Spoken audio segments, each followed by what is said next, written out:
and good day. My name is Jürgen Steinmetz from eTurboNews, and this is a breaking news update.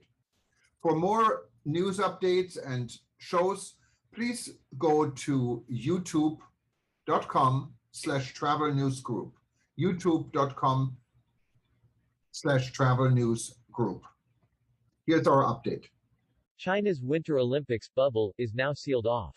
Authorities are anxious to prevent any outbreak of the highly transmissible Omicron variant from spreading across the country, so people who live inside China must also quarantine upon leaving the bubble to return home. China, where the COVID-19 was first detected in late 2019, has vigorously pursued a zero-tolerance strategy on coronavirus. The country is now taking the same approach to limit the COVID-19 pandemic's potential effect on the 24th Olympic Winter Games, which set to commence in Beijing on February 4, 2022. A month from the start of the Winter Olympics, China has sealed off its Games bubble for what is expected to be the world's strictest mass sporting event since the start of the global COVID-19 pandemic. Starting from today, thousands of Games-related staff, volunteers, cleaners, cooks and coach drivers will be cocooned for weeks in the so-called closed loop with no direct physical access to the outside world. Most major venues are outside of Beijing.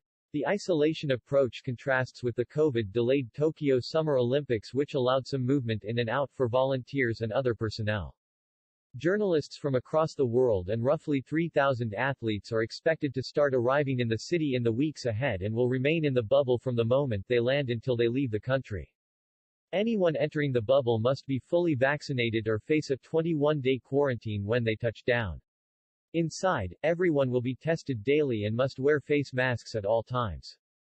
The system includes dedicated transport between venues, with even closed-loop, high-speed rail systems operating in parallel to those open to the public. It is set to be operating well into late March and possibly early April. Fans will not be part of the closed loop, and organizers will have to ensure that they do not mingle with athletes and others inside the bubble.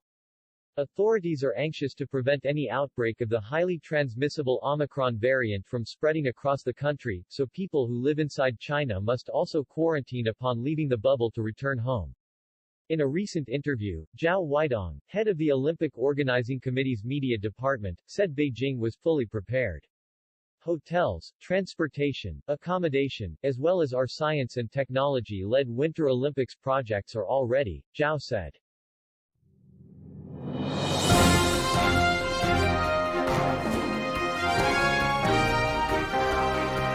Thank you for listening to our news update. There's more on youtube.com/travel news group, or you can read us, of course, in going to our news portal at eTurboNews.com or travelnews.online.